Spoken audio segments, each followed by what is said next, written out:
Hello guys, welcome back to my channel Vishal star smart education. तो दोस्तों, आज से हम न्यू सीरीज़ अपनी स्टार्ट करेंगे जो हमारी स्पेशली रहेगी एचपी टेट नॉन मेडिकल के लिए। तो हमारे जो फिजिक्स से रिलेटेड हमारी सीरीज़ थी, physics for all competitive exam, वो सभी कम्पिटिटिव एग्ज़ाम्स के लिए थी। परंतु अभी हमारा एचपी टेट नॉन मेडिकल 25 जून को है, तो उसको देखते हुए ये सीरीज़ मैंने स्टार्ट की है। इसमें हम वो सभी इम्पोर्टेंट क्वेश्चन देखेंगे, वो सभी इम्पोर्टेंट क्वेश्चन से रिलेटेड क्वेश्चंस भी देखेंगे जो कि पेपर में आने की संभावना सबसे ज़्यादा होगी। तो आज हम क्लास नंबर 1 इसकी स्टार्ट करेंगे। उसमें हम सभी इम्पोर्टेंट क्वेश्चन देखेंगे। आप प्लीज़ वीडियो को पूरा देखें और आप जैसे ही 10 to 20 सेकेंड्स इस वीडियो को देख लेंगे जब मैं क्लास स्टार्ट करूंगा, उसके बाद आपको खुद ही समझ आ जाएगा कि हम इम्पोर्टेंट टॉपिक्स और उनसे रिलेटेड क्वेश्चंस ही कर रहे हैं, क्योंकि आप सभी ने कहीं ना कहीं प्रीवियस ईयर के क्वेश्चन पेपर भी ज़रूर देखे होंगे। तो स्टार्ट करते हैं क्लास नंबर 1 फिजिक्स की, जो कि एचपी टेट के लिए है नॉन मेडिकल। तो सबसे पहले तो हमें फंडामेंटल क्वांटिटीज़ के बारे में पता होना चाहिए। Physics for all competitive exam की जो जो हमारी सीरीज़ है, उसमें मैंने आपको थ्योरी वाइज सभी ये करवाया हुआ है कि हम फंडामेंटल क्वांटिटीज़ क्या होती हैं, फिजिकल क्वांटिटीज़ क्या होती हैं, उनकी यूनिट्स हम कैसे निकालते हैं और उनका डायमेंशन फार्मूला हम कैसे निकालते हैं। तो उसका लिंक मैं आपको डिस्क्रिप्शन बॉक्स में दे दूँगा, वहाँ से आप उन वीडियोज़ को भी ज़रूर देखें ताकि आपको ये सभी समझ आ सकें। बाकी मैं हर क्वेश्चन की आपको यहाँ पे एक्सप्लेनेशन देता रहूँगा ताकि आपको कोई भी परेशानी ना हो। तो स्टार्ट करते हैं फंडामेंटल क्वांटिटी। देखिए 7 फंडामेंटल क्वांटिटीज़ हैं हमारी। नंबर 1 लेंथ, उसको किस में मेज़र करते हैं हम, मीटर में। नंबर 2 मास, उसको किस में मेज़र करते हैं, किलोग्राम में। टाइम को किस में मेज़र करते हैं, सेकंड में। टेम्परेचर को केल्विन में। इलेक्ट्रिक करंट को एम्पियर में। न्यूमिनस इंटेंसिटी को कैंडेला में, जिसको हम सीडी से सिंबल से रिप्रेजेंट करते हैं। अमाउंट ऑफ सब्सटेंस को मोल से, और जिसको हम MOL से रिप्रेजेंट करते हैं, उसका सिंबल है MOL। इन्हीं फंडामेंटल क्वांटिटीज से हम सभी जो भी हमारे पास फिजिकल क्वांटिटीज़ की यूनिट्स हैं उनको डिराइव्ड कर सकते हैं। देखिए हमारे पास एक और यहाँ पे हमारे पास यूनिट है, एंगुलर वेलोसिटी है। देखिए उसका फॉर्मूला क्या होता है, θ/t होता है। अब यहाँ पे हमें टाइम की तो यूनिट पता थी कि सेकंड है, परंतु थिएटा की हमें यूनिट नहीं पता थी। तो इसी से हमारे पास 2 अदर यूनिट्स भी आई। वो है हमारे पास प्लेन एंगल। प्लेन एंगल की यूनिट क्या होती है, रेडियन। क्या होती है, रेडियन। RAD से इसे, इस सिंबल से इसे रिप्रेजेंट करते हैं। तो हमारे पास क्वेश्चन आता है प्लेन एंगल की हमारे पास यूनिट क्या है, तो क्या है हमारे पास, रेडियन है सही यूनिट। और सॉलिड एंगल की क्या है हमारे पास, स्टेरेडियन। स्टेरेडियन क्या है, स्टेरेडियन। SR से उसे रिप्रेजेंट करते हैं हम। तो ये 2 इम्पोर्टेंट यूनिट्स होगी जो हमारी इन सभी को छोड़ के हुई। तो पेपर में देखिए संभावना उनकी होती है जो बाद में हमारे पास आई होती हैं। ये तो हमारे पास चली हुई हैं पहले से ही, सिंपल है 7 की 7, परंतु ये बाद में आई। तो यहाँ से भी हमें क्वेश्चन देखने को मिल सकता है। वैसे तो एचपी टेट में इतना डिफिकल्ट क्वेश्चन हमें नहीं देखने को मिलेगा। तो उसके बाद हम देखते हैं कि जो इम्पोर्टेंट क्वेश्चन हमारे पास पेपर में आते हैं, जैसे फोर्स। फोर्स की SI यूनिट क्या होती है, मैंने आपको physics for all competitive exam की सीरीज़ में ये सभी करवाया हुआ है, वो भी ज़रूर देखें आप, और वीडियो को पूरा देखें, स्किप ना करें। अगर आप स्किप कर देंगे तो कहीं ना कहीं 1 या 2 क्वेश्चन आपके ज़रूरी इंपॉर्टेंट जो भी हैं हमारे पास वो छूट जाएंगे, और वहीं से अगर पेपर में आ गया तो हम आपके क्वेश्चन गलत हो जाएंगे। जैसे फोर्स की SI यूनिट क्या है, न्यूटन है हमारे पास। न्यूटन हमें किस फिजिकल क्वांटिटीज़ की यूनिट का नाम दिया है, किलोग्राम मीटर पर सेकंड स्क्वायर का नाम दिया है न्यूटन। तो इसकी CGS यूनिट हमारे पास पूछ के आती है क्वेश्चन में कि फोर्स की CGS यूनिट बताइए, तो क्या है, डाइन है। अगर यहाँ से क्वेश्चन नहीं बना तो हमारे पास आ जाता है कि रिलेशनशिप बताओ न्यूटन और डाइन में। तो 1 newton equal to 10⁻⁻⁵ dyne. Important question है, आप नोट्स भी बनाते रहें। वर्क की बात है तो आप स्क्रीनशॉट भी ले सकते हैं इसका। बाकी वर्क की हमारे पास SI यूनिट क्या है, जूल है, जो कि न्यूटन इंटू मीटर होता है, उसे ही हम जूल का नाम भी देते हैं। और इसकी CGS यूनिट क्या है, अर्ग है। तो वर्क की CGS यूनिट क्या होगी, अर्ग होगी। SI यूनिट क्या होगी, जूल होगी। और रिलेशनशिप क्या है जूल और अर्ग में, 1 जूल इक्वल टू 10⁻⁷ अर्ग। तो ये भी इम्पोर्टेंट है, आपने लर्न रखना है। आपने लर्न रखना है। 1 न्यूटन इक्वल टू 10⁵ टाइम और 1 जूल इक्वल टू 10�7 अर्ग हो गया। और प्रेशर, प्रेशर को हम किस में, फॉर्मूला क्या है इसका, F/A, फोर्स अपॉन एरिया हो गया, न्यूटन पर मीटर स्क्वायर हो गया। और इसी की यूनिट को हम नाम देते हैं पास्कल। क्या नाम देते हैं, पास्कल। ये भी हमारे पास क्वेश्चन देखने को मिलता है। करंट, करंट क्या होता है हमारे पास, rate of flow of charge को हम क्या बोलते हैं, करंट बोलते हैं। और इसकी यूनिट क्या है हमारे पास, एम्पियर। क्या है, एम्पियर। ए सिंबल से इसे हम रिप्रेजेंट करते हैं। करंट क्या हुआ हमारे पास, चार्ज अपॉन टाइम, कितने टाइम में, कितना चार्ज हम कितने टाइम में कर रहे हैं, तो उसे हम क्या बोलेंगे, उसे क्या बोलेंगे हम, चार्ज की यूनिट क्या है हमारे पास, कॉलम है। और टी की क्या है, सेकंड है। तो यहाँ से भी हमारे पास आ जाता है कि करंट की यूनिट बताइए, कॉलम पर सेकंड भी बोल सकते हैं हम। क्या बोल सकते हैं, कॉलम पर सेकंड भी बोल सकते हैं। या तो एम्पियर आ जाएगा वहाँ पे लिखा हुआ, या आ जाएगा कॉलम पर सेकंड। अब कूलम पर सेकंड कहाँ से आया, current equal to theta upon T.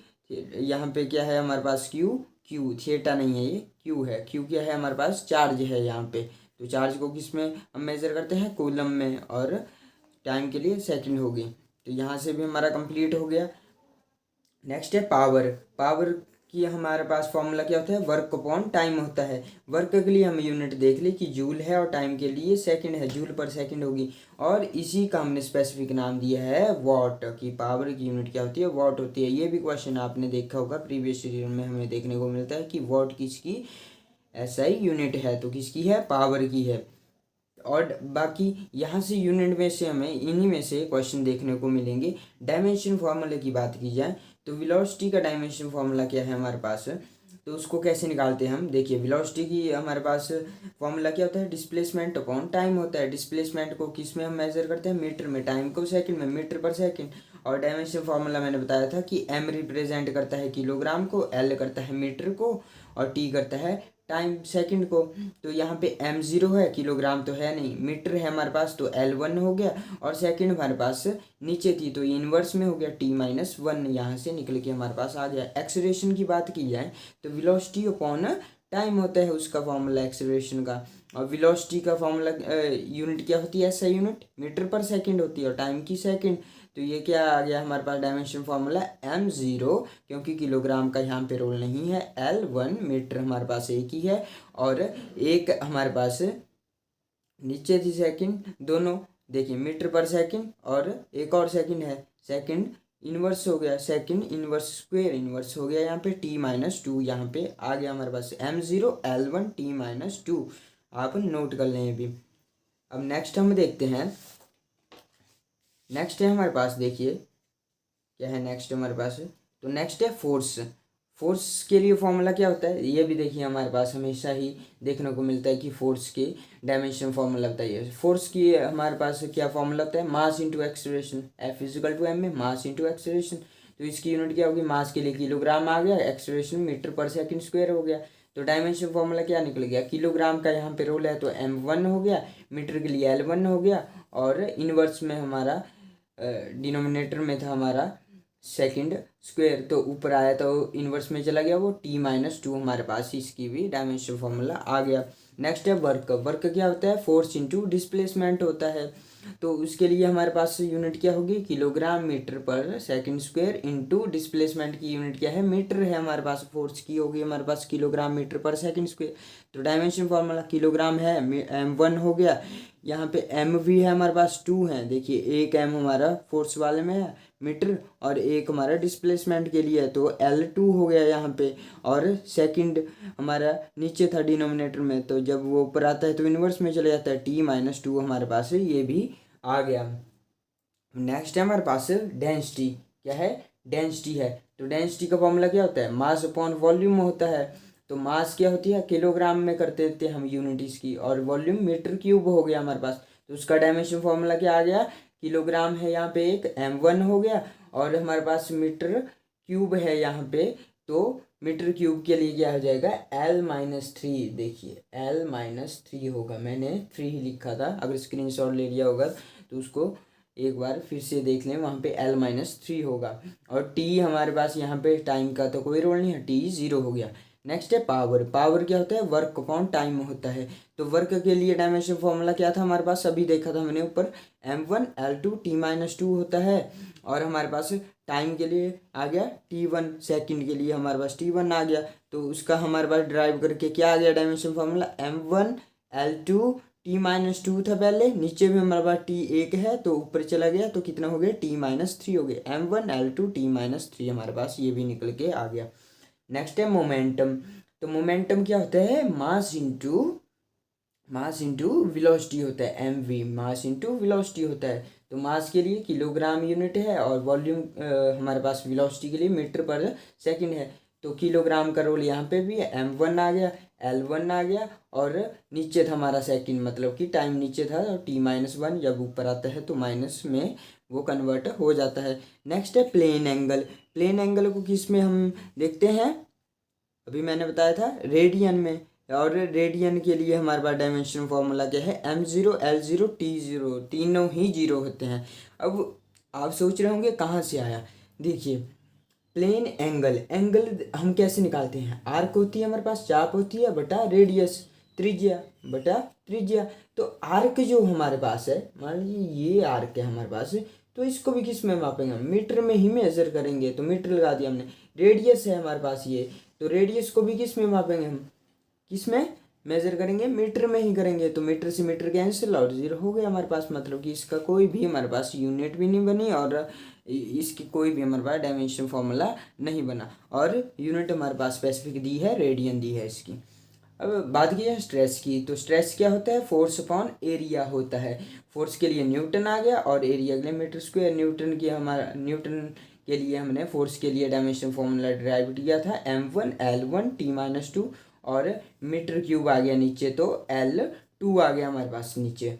तो जब l2 आ गया तो जो वो क्या करेगा, न्यूटन के लिए हमारे पास आ गया m1l-1 और t-2 आ गया हमारे पास। स्ट्रेस के लिए क्या आ गया हमारे पास, स्ट्रेस के लिए ये डायमेंशन फॉर्मूला हमारे पास से निकल के आ गया।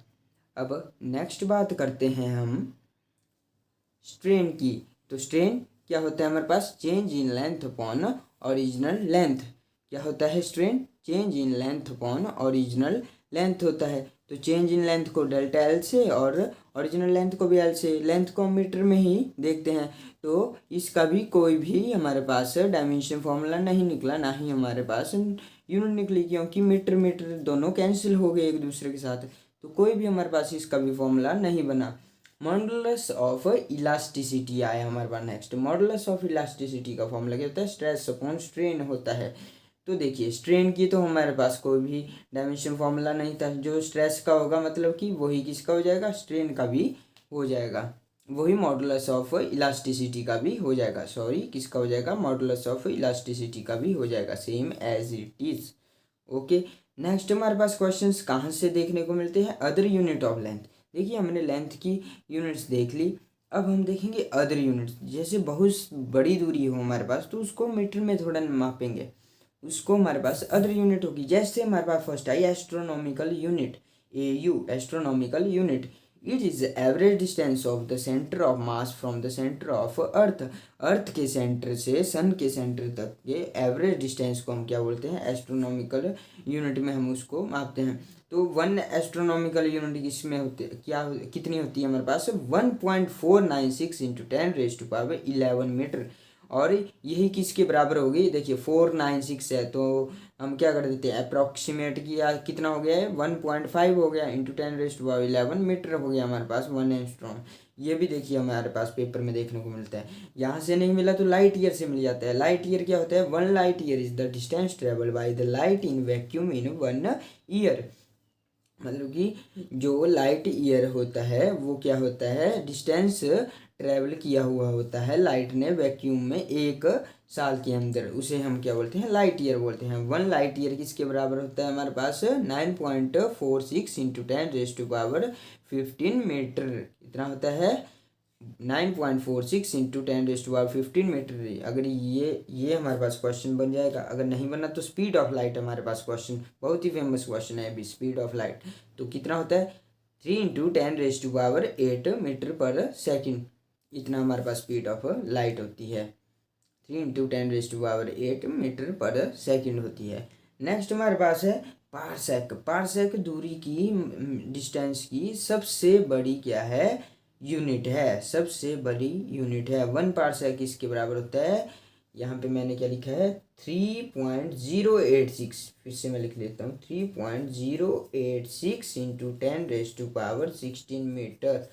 ये है हमारे पास 1 पारसेक हमारा इक्वल टू होता है 3.086 × 10⁻16 मीटर। देखिए यहाँ से ही आपको क्वेश्चन देखने को मिलते हैं। अब नेक्स्ट अब हम देखते हैं और भी इसमें क्या क्या पूछे जाते हैं हमारे पास क्वेश्चन। तो relationship between AU astronomical unit, light year and parsec के बीच में जो रिलेशनशिप है वो क्या है। देखिए 1 लाइट ईयर किसके बराबर होता है, हमने देख लिया पीछे कि 1 लाइट ईयर किसके बराबर होगा, तो वो एस्ट्रॉन यूनिट में हम देखे जाएँ तो किसके बराबर हो जाएगा 6.3 × 10⁻4 एस्ट्रॉन यूनिट। अगर मान लीजिए हमारे पास क्वेश्चन में मीटर में आंसर नहीं दिया होगा, मीटर में हमारे पास आंसर नहीं दिया होगा, देखिए वैसे तो हमारे पास 1 लाइट ईयर की किसके बराबर होता है 9.46 × 10⁻15 मीटर होता है। अगर मान लीजिए वहाँ पे AU में आंसर दिया है नीचे, तो हमारा AU में क्या हो जाएगा 6.3 × 10⁻4 एस्ट्रॉन यूनिट। ये क्वेश्चन हमारे पास देखने को मिलता है मीटर में ही, परंतु बाई चांस हो सकता है कि वो थोड़ी सी चेंजिंग लाए, तो यहीं पे हम वो चेंजिंग ला सकते हैं। 6.3 × 10⁻4 AU हो गया हमारे पास। नेक्स्ट है 1 पारसेक किसके बराबर होगा। देखिए 1 पारसेक मैंने पहले बताया कि हो किसके बराबर होगा मीटर में 3.086 × 10⁻16 मीटर, और लाइट ईयर में जब हम लेते हैं इसको तो कितना हो जाएगा 3.26 लाइट ईयर के बराबर होगा। और जो 1 पारसेक है वो सबसे बड़ी यूनिट है, मैंने आपको बता दिया कि पारसेक सबसे बड़ी यूनिट है, और उसके बाद आती है लाइट ईयर, उसके बाद आता है एस्ट्रोनॉमिकल यूनिट आती है हमारे पास। तो ये भी रिलेशनशिप आ सकता है कि भाई इसको आप इंक्रीजिंग या डिक्रीजिंग ऑर्डर में लिखिए।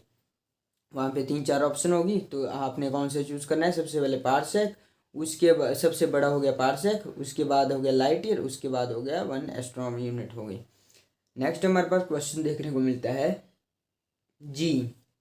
तो जी क्या है हमारे पास, यूनिवर्सल ग्रेविटेशनल कांस्टेंट है, इसकी वैल्यू पूछ के आती है हमारे पास।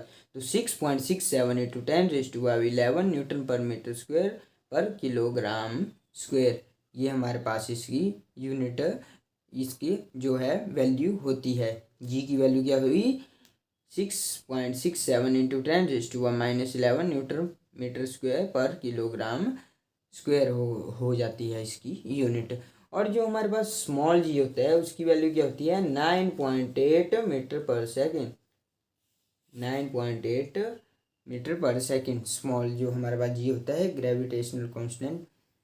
जी हमारे पास यूनिवर्सल ग्रेविटेशनल कांस्टेंट हो गया, और ग्रेविटी के लिए जी स्मॉल वाला उसका यूनिट क्या होगी उसकी वैल्यू क्या होगी 9.8 मीटर पर सेकेंड। ओके, नेक्स्ट हमारे पास आ जाता है 1 HP equal to 746 watt. HP का मतलब क्या हुआ 1 house power, H for house और P for power. 1 house power किसके बराबर होती है 746 वाट के बराबर होती है। ये भी क्वेश्चन हमें मैक्सिमम देखने को मिलता है। और नेक्स्ट हमारे पास यहाँ से भी क्वेश्चन नहीं आए तो कहाँ से आ जाता है, देखिए माइक्रो किसके बराबर होता है, तो किसके बराबर होता है 10⁻6 मीटर -6 मीटर के बराबर होता है। और नैनो किसके बराबर होता है 10⁻⁹ मीटर के बराबर होता है। पीको किसके बराबर 10⁻12 मीटर के बराबर होता है। और हमारे पास मिली होता है वो किसके बराबर होता है, देखिए मिली आ गया हमारे पास, तो किसके बराबर होगा वो 10⁻³ मीटर के बराबर होगा। तो ये आपके यहाँ से भी क्वेश्चन देखने को मिलते हैं। आप प्रीवियस ईयर के पेपर उठाना, वहाँ पे आपको देखना एक आधा क्वेश्चन देखने को मिला होगा कभी ना कभी कि माइक्रो के किसके बराबर होती है, नैनो किसके बराबर होता है, पिको किसके बराबर होता है। 3 ऑप्शन 4 दिए होगी आपके पास 10⁻6 मीटर, 10⁻9 मीटर, 10⁻12 मीटर। तो आपने वो देख लेना है। माइक्रो के लिए 10⁻6 मीटर, नैनो के लिए 10⁻9, पिको के लिए 10⁻12 मीटर। और ये देखिए नेगेटिव में हो गया, माइक्रो क्या होता है स्मॉल होता है, तो ये नेगेटिव में चला गया। मेगा, मेगा में क्या हो जाएगा 10⁻6, माइनस नहीं होगा यहाँ पे 10⁻6 मीटर हो गया हमारे पास, मीटर लगाना मैं भूल गया था। गीगा किस में होगा 10⁻9 मीटर में, टेरा किस में होगा 10⁻12 में। देखिए टेरा का जब हम माइनस में लेंगे तो पिको हो जाएगा, -12 ले लिया हमने, माइनस यहाँ पे गेगा में 10⁻9 है, अगर माइनस में ले लिया तो नैनो चला गया वो, और माइक्रो में वैसा, और मैगो में भी उसका ही जैसा हो गया हमारे पास। Different unit of temperature and their relation, यहाँ से भी हमें क्वेश्चन देखने को मिलता है। तो क्या हमारे पास रिलेशनशिप है, जो सी क्या है सेल्सियस, एफ क्या है फ़ारेनहाइट, के क्या है केल्विन है हमारे पास, तो इनके बीच में क्या हमारे पास रिलेशनशिप आता है, C/5 equal to F -32/9 equal to K -273/5। तो देखिए न्यूमेरिकल भी आ सकता है कि आप जो सेल्सियस दिया होगा कि 100 सेल्सियस को आप चेंज कीजिए फ़ारेनहाइट में, तो आपने क्या करना है, आपने फ़ारेनहाइट का पूछा तो ये दोनों ले लेने हैं। ओके, सेल्सियस की जब आपने 100 डिग्री सेल्सियस डाल दिया और उसको सॉल्व करना है और एफ़ की वैल्यू निकल जाएगी।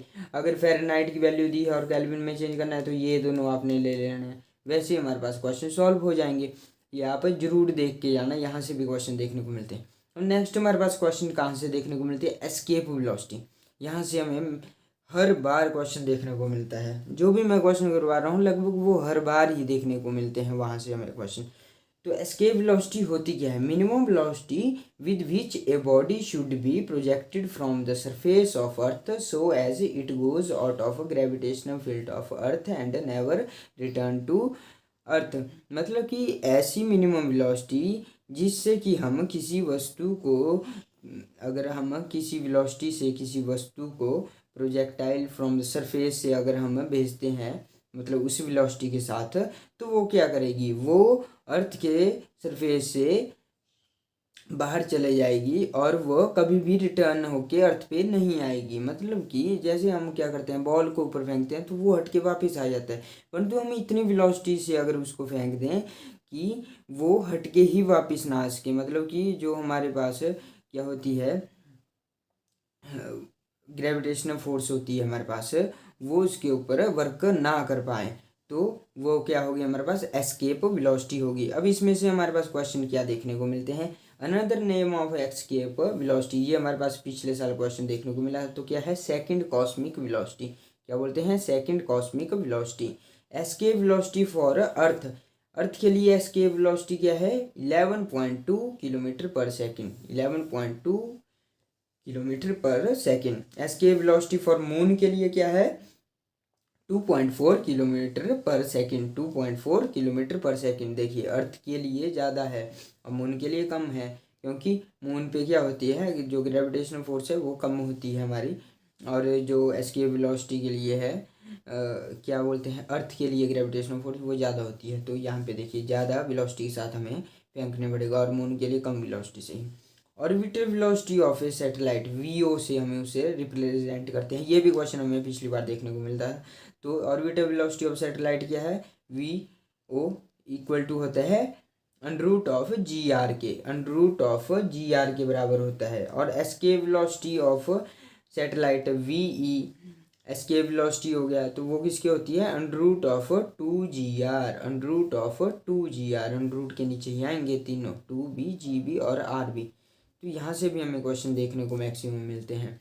अब हमारे पास क्या आ गया कि अगर इन दोनों का सीधा हमारे पास क्वेश्चन नहीं आया होगा कि वी ओ की वैल्यू क्या है या वी ई की, तो क्या आ जाएगा कि रिलेशनशिप बताइए वी ओ और वी ई में, एस्केप वेलोसिटी और ऑर्बिटल वेलोसिटी में। तो क्या रिलेशनशिप है, वी की वैल्यू देखिए क्या है √2gr, इसको हम कैसे लिख सकते हैं √2 अगर हम बाहर कर दें √2 ऐसे भी लिख सकते हैं, और √gr ऐसे भी लिख सकते हैं हम।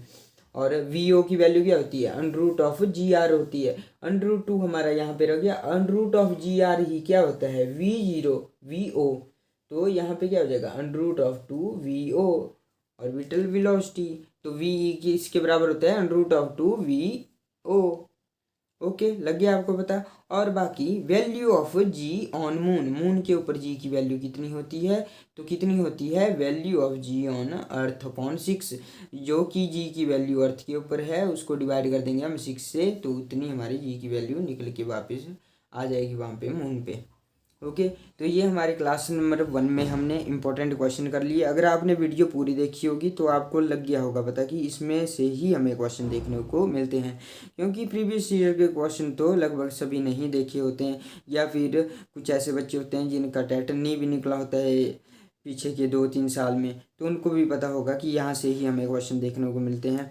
तो हम क्लास नंबर 2, 3, 4 वैसे ही हम डिस्कस करते चलेंगे।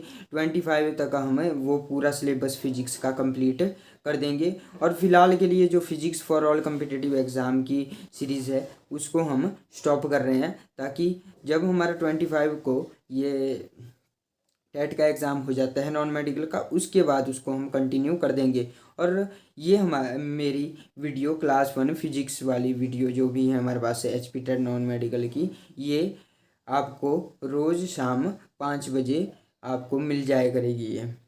सो 5 बजे आप और वीडियो को ज़रूर शेयर करें। 5 बजे आप लाइव आएँ और देखें ज़रूर वीडियो को, और अपने दोस्तों के साथ भी शेयर करें। और अगर आपको वीडियो अच्छी लग रही है और आपके लिए ये लाभदायक हो रही है तो प्लीज़ आप वीडियो को लाइक करें, शेयर करें, और वीडियो पर अपना एक वैल्यूएबल कमेंट भी दें। और मुझे बताएं कि मैं ऐसे ही आपको एच पी टेट की तैयारी करवाऊँ, या फिर जैसे मैं आपको ऑल थ्योरी वाइज करवा रहा हूँ वैसे करवाऊँ। वैसे मेरे को ये तरीका सबसे बेस्ट लगा। So thank you.